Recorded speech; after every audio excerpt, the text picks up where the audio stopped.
Hello दोस्तों, good morning. स्वागत एक बार फिर से आप सभी का एमजेड एजुकेशन में। दोस्तों आज है 11 दिसंबर। आज की वीडियो में हम लोग बात करेंगे 11 दिसंबर 2022 के मोस्ट इंपोर्टेंट करंट अफेयर के क्वेश्चंस के बारे में। पूरी वीडियो ध्यान से देखिएगा, पूरी वीडियो डिटेल में आपको समझाई गई है। अगर वीडियो पसंद आए तो इसे लाइक और शेयर जरूर करिएगा। चैनल पर नए आए हो चैनल को सब्सक्राइब जरूर कर लेना। कल का क्विकली रिविजन करेंगे। सबसे पहले तो 9 दिसंबर को अंतर्राष्ट्रीय भ्रष्टाचार विरोधी दिवस मनाया गया। नाबार्ड के नए अध्यक्ष बन गए हैं केवी साजी, और फोर्ब्स ने दुनिया की 100 सबसे शक्तिशाली महिलाओं की लिस्ट जारी की है, जिसमें भारत में 6 महिलाएं इसमें शामिल हैं और टॉप पर हैं निर्मला सीतारमण जी। भारत में टॉप पर हैं। ओवरऑल इनकी रैंक है 36वीं। वीना नायर, इन्हें ऑस्ट्रेलिया में 2022 का प्रधानमंत्री पुरस्कार दिया गया। और अभी हाल ही में जारी दुनिया की सबसे मजबूत पासपोर्ट इंडेक्स में यूएई का पासपोर्ट टॉप पर रहा है। लेकिन ध्यान देने वाली बात यहां पर यह है, इस पासपोर्ट का जो रैंकिंग है, जो रिपोर्ट है, वो जारी किया है आर्टन कैपिटल ने। किसने? आर्टन कैपिटल ने। और एक मैंने आपको बताया था हेनले पासपोर्ट इंडेक्स आती है, उसमें जापान और सिंगापुर टॉप पर रहता है। तो दोनों आप याद रखेंगे, भारत दोनों में 87वें स्थान पर है। अगला क्वेश्चन हम लोगों ने कल पढ़ा था कि बैंक ऑफ बड़ौदा, इसने वित्तीय सुरक्षा पर ईएजी पुरस्कार जीता हुआ है। 9वीं आयुर्वेद कांग्रेस और आरोग्य एक्सपो 2022 गोवा में आयोजित की गई। टीटीएफआई यानी table tennis federation of India की पहली महिला अध्यक्ष बन गई हैं मेघना अहलावत। और वहीं गूगल पर सबसे ज्यादा सर्च किया जाने वाला विषय 2022 में रहा इंडियन प्रीमियर लीग। बाजरा पर 2023 का अंतर्राष्ट्रीय वर्ष घोषित किया ही गया है यूएन के द्वारा। इसका उद्घाटन समारोह अभी आयोजित किया गया इटली के रोम में। हिमाचल प्रदेश विधानसभा चुनाव में कांग्रेस ने कुल 40 सीटें जीती है और वहां पर सबसे ज्यादा सीटें वाली ये पार्टी बन गई है। ये थे टॉप 11 करंट अफेयर के क्वेश्चंस कल की वीडियो से। अब हम लोग पढ़ेंगे आज का करंट अफेयर। पहला क्वेश्चन आपके सामने, वेरी इंपॉर्टेंट। विश्व मानवाधिकार दिवस कब मनाया जाता है? वर्ल्ड ह्यूमन राइट्स डे ये कब मनाया जाता है? तो ये प्रत्येक वर्ष 10 दिसंबर को मनाया जाता है। Very very most important day. ना सिर्फ एग्जाम के प्रोस्पेक्टिव से, बल्कि आपको जानना भी चाहिए। हर एक व्यक्ति को ह्यूमन राइट्स मिलना, ह्यूमन राइट्स बोले तो हर एक व्यक्ति को उसका अधिकार मिलना।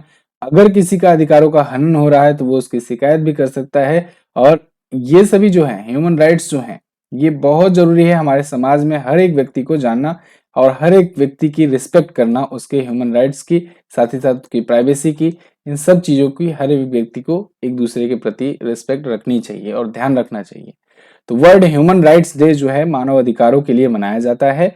1948 से जब द्वितीय विश्व युद्ध खत्म हुआ, उसके बाद से ही ये डिसाइड किया गया कि अब से 10 दिसंबर को प्रत्येक वर्ष मनाया जाएगा ये, ठीक है ना। तो युद्ध के अत्याचारों ने मानव अधिकारों के महत्व को एक अंतर्राष्ट्रीय प्राथमिकता बना दिया था। इस बार की थीम है dignity, freedom and justice for all. एक इसी से जुड़ा एक्ट है, इसको याद रखिएगा, हो सकता है आपसे पूछ लिया जाए। मानव अधिकार संरक्षण अधिनियम 1993, इसको भी आप ध्यान में रखेंगे। चलिए, तो ये तो थे दिसंबर महीने के अभी तक आए हुए इंपॉर्टेंट डेट, इनका आप रिवीजन कर लीजिए। और चूंकि मैं रोज रोज इसको नहीं बताऊंगा, यहाँ पर आप वीडियो को पॉज करके पढ़ सकते हैं। कल मैंने आपको इसके बारे में बताया ही था। आगे, किसे अमेरिका के प्रेसिडेंशियल लाइफ टाइम अचीवमेंट पुरस्कार से सम्मानित किया गया? तो अभी हाल ही में कृष्णा वविलाला को दोस्तों अमेरिका में प्रेसिडेंशियल लाइफ टाइम अचीवमेंट पुरस्कार से सम्मानित किया गया है। यहाँ पर आप देख पाएंगे ये हैं कृष्णा वेविलाला। तो ये ऑनर किए गए हैं presidential life time achievement award से 2022 के लिए। इनको ये पुरस्कार किसने दिया? अमेरिकॉप्स ने। Presidential life time achievement award अपनी कम्युनिटी में देश के हित में अमेरिकॉप्स के द्वारा दिया जाने वाला सबसे बड़ा पुरस्कार होता है। इस अवार्ड को इनको दिया है डॉक्टर सोनिया आर व्हाइट ने, जो कि अमेरिकॉप्स की प्रमाणन करता है। क्लियर? तो कृष्णा वविलाला का नाम आप याद रखेंगे। अगला, सार्वभौमिक स्वास्थ्य कवरेज स्वास्थ्य दिवस 2022 उत्सव कहाँ आयोजित किया गया? एक्चुअली में ये एक समिट थी, सम्मेलन था, ठीक है ना। ये एक समिट थी, सार्वभौमिक स्वास्थ्य कवरेज दिवस 2022। ये अभी हाल ही में वाराणसी में आयोजित की गई। यहाँ पर आप आर्टिकल देख पाओगे, 2 day health ministers conclave in Varanasi to commemorate universal health coverage day. यहाँ पर यूपी के गवर्नर आनंदीबेन पटेल जी भी थी, इन्होंने ही इसका उद्घाटन किया। ये 2 दिवसीय हेल्थ मिनिस्टर्स की एक बैठक थी, ठीक है। तो उत्तर प्रदेश की राज्यपाल भी इसमें थी, आनंदीबेन पटेल। केंद्रीय स्वास्थ्य और परिवार कल्याण मंत्री डॉक्टर मनसुख मंडाविया जी थे। स्वास्थ्य और परिवार राज्य मंत्री डॉक्टर भारती प्रवीण पवार भी इसमें उपस्थित थे। तो ये रुद्राक्ष हॉल में वाराणसी में आयोजित किया गया। देखिए, रुद्राक्ष जो हॉल है ना, इसका उद्घाटन पिछले साल किया गया था। International cooperation and convention centre के रूप में। आपको याद होगा कि मैंने आपको बताया था कि अब जो भी बड़ी वाली समिट होगी, आयोजन होगा ना वाराणसी में, वो इसी में किया जाएगा। एक प्रकार से ये आयोजन के लिए, सम्मेलनों के लिए एक सेंटर है, कन्वेंशन सेंटर बनाया गया है, तो वहीं पर यह आयोजित किया गया है। ठीक है, अगला देखते हैं। हाल ही में चुनाव आयोग ने तेलंगाना राष्ट्र समिति का नया नाम क्या रखा? तो दोस्तों चुनाव आयोग ने एक्चुअली में मंजूरी दे दी है तेलंगाना राष्ट्र समिति का नाम बदलने की। तेलंगाना सरकार ने तेलंगाना राष्ट्र समिति जो उसकी पार्टी का नाम है, उसका नाम बदल करके भारत राष्ट्र समिति जो है करने की घोषणा करी थी। उसके बारे में चुनाव आयोग से परमिशन मांगी थी, वो अब परमिशन को मंजूरी मिल गई है। अब जो टीआरएस पार्टी है उसका नाम बीआरएस हो जाएगा। ठीक है, तो चुनाव आयोग के द्वारा ये मंजूरी मिल चुकी है। यहाँ पर आप देखो, election commission accept TRS name change to Bharat Rashtra Samithi यानी बीआरएस। ठीक है, तो तेलंगाना के जो ये सीएम है के चंद्रशेखर राव जी, जो कि वहां के 2 बार से सीएम है, जब से ये 2014 में जब नया राज्य बना, 2 जून 2014 में नया राज्य बना तेलंगाना, आंध्र प्रदेश से अलग होके की, तब से ये 2 बार के सीएम है। तो इन्होंने अपनी पार्टी का नाम अभी बदलने की घोषणा की थी और फिर चुनाव आयोग से अनुमति मांगी थी, तो अनुमति को मंजूरी मिल चुकी है, अब ये होगा। ठीक है, तो इस पार्टी के भी अध्यक्ष और वर्तमान सीएम के चंद्रशेखर राव जी हैं। ठीक है, अब भारत में हो गई हैं टोटल 9 राष्ट्रीय पार्टी, इसके बारे में अभी हम लोग आगे बात करेंगे। अगला क्वेश्चन, भारत के सबसे बड़े जेट टर्मिनल का उद्घाटन कहाँ किया गया? तो भारत के सबसे बड़े बिजनेस जेट टर्मिनल का उद्घाटन अभी कोच्चि में, केरल में किया गया है। यहाँ पर आप आर्टिकल देख पाओगे, Kerala CM Pinarayi Vijayan to inaugurate Cochin international airports business jet terminal. Cochin international jet airport में बिजनेस जेट टर्मिनल ये खोला गया है, जो कि 40,000 स्क्वायर फीट में फैला होगा। 40 करोड़ रुपए की इसके प्रति लागत आई हुई है। तो कोचीन एयरपोर्ट ने 11 दिसंबर को देश के सबसे बड़े बिजनेस जेट टर्मिनल का संचालन शुरू कर दिया है। अच्छा, इससे पहले केवल 3 ही भारतीय ऐसे इंटरनेशनल एयरपोर्ट थे जहां पर ये निजी जेट टर्मिनल को संचालित किया जाता था। अब हो गए हैं 4, और 4 में से हो गया है एक कोचीन इंटरनेशनल एयरपोर्ट। केरल के बारे में जान लेते हैं। केरल आप अगर मैप में देखोगे तो यहाँ पर है केरला। ठीक है, ये छोटा सा जो राज्य है ना दक्षिण में, ये है केरल। केरल अपना बॉर्डर शेयर करता है कर्नाटक से और तमिलनाडु से। केरल की राजधानी तिरुवनंतपुरम। पिनराई विजयन यहाँ के हैं सीएम, सीपीआईएम पार्टी से। आरिफ मोहम्मद खान यहाँ के गवर्नर हैं। यहाँ पर इडुकी वन्यजीव अभ्यारण्य है, साइलेंट वैली नेशनल पार्क है, पेरियार वन्यजीव अभ्यारण्य है। इसके अलावा पलक्कल गैप, पालघाट, ठीक है ना, ये भी यहाँ पर है। थमारासेरी, ये सभी दर्रे हैं यहाँ पर। वेम्बनाड कायल झील है यहाँ पर। ठीक है, यहाँ की अगर जिलों की बात करें तो 14 है। विधानसभा में सीटें 141, लोकसभा में 20 सीटें जाती है, राज्यसभा में 9 सीटें जाती हैं। अगला, हाल ही में किसने world athlete of the year 2022 का पुरस्कार जीता? तो इसको जीत लिया है मैकलॉगलिन लेब्रोन ने और मोंडो डुप्लांटिस ने। इन दोनों ने world athlete of the year का पुरस्कार जीता है। एक ने पुरुष के लिए, एक ने महिला के लिए। यहाँ पर आप दोनों को इमेज में भी देख सकते हैं। तो ये महिला के लिए और ये पुरुष के लिए पाए हैं world athlete of the year का अवार्ड। तो मैकलॉगलिन लेब्रोन और मोंडो डुप्लांटिस ये दोनों जीते हुए हैं। अब जिसमें मैकलॉगलिन लेब्रोन जो हैं, ये अमेरिकी बाधा खिलाड़ी हैं और विश्व महिलाओं की 400 मीटर बाधा दौड़ में 2 बार वर्ल्ड रिकॉर्ड भी बना चुकी हैं। वहीं स्वीडिश पोल वाल्टर है मोंडो डुप्लांटिस। इन्होंने 3 साल में दूसरी बार 3 विश्व रिकॉर्ड बनाया। पुरुषों के साथ विश्व इंडोर खिताब जीता और विश्व आउटडोर खिताब में भी स्वर्ण का पुरस्कार ये जीत चुके हैं। तो इन दोनों को इसलिए world athlete of the year का पुरस्कार दिया गया है। आगे, अच्छा, अपनी किताब आ गई है दोस्तों, और इस किताब को अगर आपने नहीं परचेज किया है अभी तक तो आप इसे परचेज कर लीजिए। समय बहुत कम बचा है। अगर आप आज पुस्तक परचेज करते हो तो आने वाले सभी एग्जाम्स के लिए आप बेहतरीन तैयारी कर सकते हो। इसमें हर एक चैप्टर को बहुत ही अच्छे से डिटेल कंटेंट के साथ आपको दिया गया है। स्टैटिक्स भी दिए गए हैं रिलेटेड क्वेश्चंस के, जिनसे आपको ना सिर्फ करंट अफेयर में मदद मिलेगी बल्कि स्टैटिक भी तैयार करने में मदद मिलेगी। तो आप ये पुस्तक अमेजन से ऑर्डर कर सकते हैं। जाइएगा अमेजन शॉपिंग ऐप पर, वहां पर सर्च कीजिएगा एमजेटी बुक और आपको ये बुक मिल जाएगी, आप उसको ऑर्डर कर देंगे।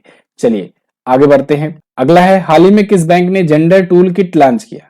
तो वर्ल्ड बैंक ने अभी जेंडर टूल किट लॉन्च किया है, वो भी इंडिया के लिए। ठीक है ना, इंडिया के लिए जेंडर टूल किट लॉन्च किया है वर्ल्ड बैंक ने। यहाँ पर आप देख पाओगे article, world bank flagship gender tool kit launch. ठीक है, तो ये अभी हाल ही में लॉन्च किया गया है। भारत में लिंग उत्तरदायी शहरी गतिशीलता और सार्वजनिक स्थानों को सक्षम करने पर यह टूल किट है। जेंडर टूल किट मतलब कि ये जेंडर को लेकर के एक टूल किट जारी किया गया है, इसमें डेटा वगैरह जारी किया गया है। इसको अभी वर्ल्ड बैंक ने और चेन्नई शहरी मेट्रोपॉलिटन ट्रांसपोर्ट अथॉरिटी ने मिल करके चेन्नई में आयोजित हुए एक सत्र में लॉन्च किया है इस टूल किट को। वर्ल्ड बैंक के बारे में अगर मैं बात करूं तो वाशिंगटन डीसी में इसका हेडक्वार्टर है। 1944 में स्थापना हुई थी। डेविड मलपास इसके वर्तमान में अध्यक्ष हैं। वर्तमान में 189 देश इसकी मेंबरशिप ग्रहण किए हुए हैं वर्ल्ड बैंक की। ठीक है, अगला, अगर लॉन्ग टर्म के लिए लोन चाहिए होता है तो वर्ल्ड बैंक से लेते हैं, वरना शॉर्ट टर्म के लिए आईएमएफ देता है। हाल ही में कौन सी पार्टी भारत की 9वीं राष्ट्रीय पार्टी बनी? ये इंपॉर्टेंट क्वेश्चन है। भारत की 9वीं राष्ट्रीय पार्टी बन गई है दोस्तों आम आदमी पार्टी। आपको शायद पता ना हो, भारत में सिर्फ अभी तक 8 ही नेशनल पार्टी थी जिनको राष्ट्रीय पार्टी का दर्जा मिला हुआ था, और अब जाकर के आम आदमी पार्टी भी उसमें जुड़ गई। क्राइटेरिया बड़ा सिंपल है, 2 या 2 से अधिक राज्यों में आपको कुछ ना कुछ शो कराना होता है। ठीक है ना, बहुमत भी दिखाना होता है, साथ ही साथ आप 2 या 3 राज्यों में करो। मैं आपको इस पर पूरा डिटेल में वीडियो देता हूँ, ठीक है ना, ज्यादा रिसर्च के साथ और अच्छे से डिटेल में मैं वीडियो दूंगा तो आप उसको देख पाएंगे। हालांकि मैंने इसको 4 से 5 साल पहले एक वीडियो बनाई हुई थी इसको लेकर के, लेकिन मैं अपडेटेड एक वीडियो दूंगा जल्द ही, तो उसमें मैं आपको पूरा अच्छे से डिटेल में बताऊंगा क्या क्या क्राइटेरिया होता है, कैसे कोई पार्टी नेशनल पार्टी का दर्जा पाती है। ठीक है, और यहाँ पर आम आदमी पार्टी आप देख पाओगे अरविंद केजरीवाल हैं और ये झाड़ू इनका सिंबल है। ठीक है, तो इनको 9वीं राष्ट्रीय पार्टी का दर्जा मिल चुका है। भारतीय चुनाव आयोग के द्वारा ही ये मिलता है। भारतीय चुनाव आयोग ही डिसाइड करती है कौन सी पार्टी को राष्ट्रीय पार्टी का दर्जा देना है, कौन सी पार्टी को राजकीय पार्टी का दर्जा देना है। आम आदमी पार्टी वर्तमान में दिल्ली में भी सरकार में है और पंजाब में भी सरकार में है। ठीक है, इसके अलावा हिमाचल प्रदेश में भी ये लड़ी थी, हालांकि उसमें कुछ नहीं खास कर पाई, लेकिन गुजरात में इसने जीती थी 5 सीटें। ठीक है, तो गुजरात में भी अब ये मतलब कि 2 या 2 से अधिक राज्यों में आपको चुनाव लड़ना होता है। ठीक है, और कुछ सीटें जीतनी होती है। अभी तक अगर बात करें कि कौन कौन सी पार्टी हैं जिनको मिल चुका है दर्जा, तो इनमें है कांग्रेस, बसपा यानी कि बीएसपी बहुजन समाज पार्टी, भारतीय कम्युनिस्ट पार्टी यानी CPIM communist party of India, communist party of India मार्क्सवादी सीपीआईएम जो कि अभी पिनराई विजन के बारे में जो हमने बताया केरल में इनकी सरकार है, राष्ट्रवादी कांग्रेस पार्टी, तृणमूल कांग्रेस, तृणमूल वाला वही टीएमसी, ठीक है ना, किसका, ये ममता बनर्जी वाली पार्टी, बीजेपी, ठीक है, भाजपा, और नेशनल पीपुल्स पार्टी एनपीपी, ये, और अब आम आदमी पार्टी। ये पार्टियां हैं 9 टोटल जिनको राष्ट्रीय पार्टी का दर्जा मिला हुआ है। चुनाव आयोग आया है, क्विकली जानेंगे। अनुच्छेद 324 में भारतीय संविधान में चुनाव आयोग के बारे में बताया गया है। चुनाव आयोग में दोस्तों भारत के पहले अगर चुनाव आयुक्त तो पूछा जाए या कहें मुख्य चुनाव आयुक्त, तो ठीक है, पहले मुख्य चुनाव आयुक्त के चुनाव आयुक्त ये हुआ करते थे, वो थे सुकुमार सेन। कौन थे?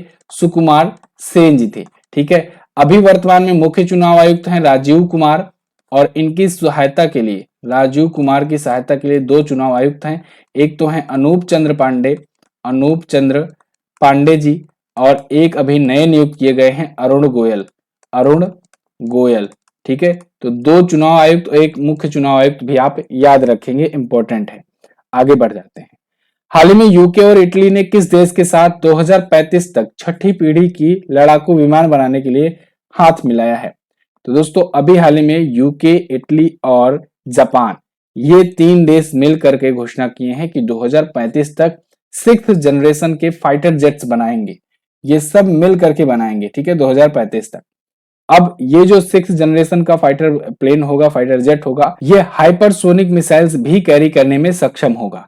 तो ये 6th जनरेशन का बनाने जा रहे हैं। इसको नाम देंगे ये लोग टेम्पेस्ट। क्या नाम देंगे? टेम्पेस्ट। तो ये कई क्षमताओं के साथ लैस होगी, बहुत अच्छी तरीके से एडवांस होगी। अब आप समझ सकते हो 2035 में बनेगी जब, तो समझ लो कि कई इसमें एडवांस फीचर्स होंगे जो हो सकता है कहीं और ना हो। तो हाइपरसोनिक मिसाइल जैसे आधुनिक हथियारों को भी ये कैरी कर सकेगी अपने साथ में। ठीक है, हमलावर ड्रोन के झुंड को भी नियंत्रित करने की क्षमता होगी, बहुत सारे एडवांस फीचर होंगे इसमें। तो ब्रिटिश पीएम ऋषि सुनक ने इसकी घोषणा अभी हाल ही में की हुई है। अगला क्वेश्चन, हाल ही में फेडरल रिजर्व बैंक की प्रथम उपाध्यक्ष कौन बनी?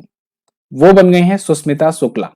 सुष्मिता शुक्ला दोस्तों ये अमेरिका में भारतीय मूल की नागरिक हैं और इनको फेडरल रिजर्व बैंक की प्रथम उपाध्यक्ष बनाया गया है।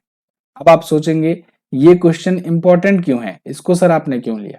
देखिए, आपका कंफ्यूजन दूर करने के लिए, एक तो सुष्मिता शुक्ला जब ये पहली भारतीय बनी है, पहली उपाध्यक्ष भी बनी है वहां की, तो फिर चर्चे में है। यहां पर बात हो रही है फेडरल रिजर्व बैंक की। आपने फेडरल बैंक सुना होगा बहुत बार, लेकिन वो वाला जो फेडरल बैंक है वो केरल में है, कोच्चि में है। ये वाला फेडरल रिजर्व बैंक जो है ना, ये अमेरिका की बैंक है। यही कंफ्यूजन दूर करने के लिए क्वेश्चन लिया गया है। यहाँ पर आप देखो, who is Sushmita Shukla, the first vice president chief operating officer of federal reserve bank. यहाँ पर जब भी आपको दिखेगा तो फेडरल रिजर्व बैंक दिखेगा। ये न्यूयॉर्क के फेडरल रिजर्व बैंक की ये बनी हुई है। अब सेकंड हाईएस्ट ऑफिसर बन गई हैं, यानी उपाध्यक्ष हो गई हैं, साथ ही साथ ये चीफ ऑपरेटिंग ऑफिसर भी हैं। ठीक है, सुष्मिता शुक्ला। तो ध्यान रखिएगा, ये एक अमेरिकी बैंक है। भारत वाली जो फेडरल बैंक है वो कोच्चि में केरल में है, वो दूसरी बैंक है। ठीक है, तो मार्च 2023 से इनकी नियुक्ति प्रभावी हो जाएगी। फेडरल बैंक की स्थापना 1913 में हुई थी, फेडरल रिजर्व बैंक की, सॉरी। इसका हेडक्वार्टर न्यूयॉर्क में है और इसके अध्यक्ष हैं जेरोम पावेल। क्लियर?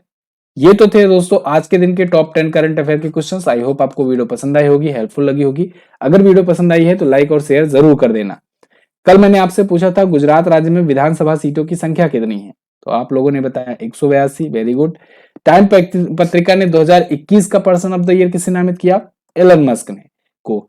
अब आगे आज का क्वेश्चन, आज आपको बताना है फोर्ब्स द्वारा जारी दुनिया की 100 सबसे शक्तिशाली महिलाओं की लिस्ट में टॉप पर कौन है। इसके अलावा हेनले पासपोर्ट इंडेक्स में भारत किस स्थान पर है। ठीक है, चलिए, तो ये सभी क्वेश्चंस का आप आंसर जरूर करने का प्रयास कीजिएगा। इसकी क्विज और पीडीएफ आपको फ्री में मिलेगी हमारे एप्लीकेशन पर। आप जाइए, एमजेटी ऐप डाउनलोड कीजिए, वहां से आप इसको एक्सेस कर सकते हैं। इसके अलावा आप हमारे टेलीग्राम ग्रुप को भी ज्वाइन कर सकते हैं, वहां पर भी वन लाइनर दी जाती है। This is the end of the video. मिलेंगे अगली वीडियो में, तब तक के लिए नमस्कार, जय हिंद, वंदे मातरम।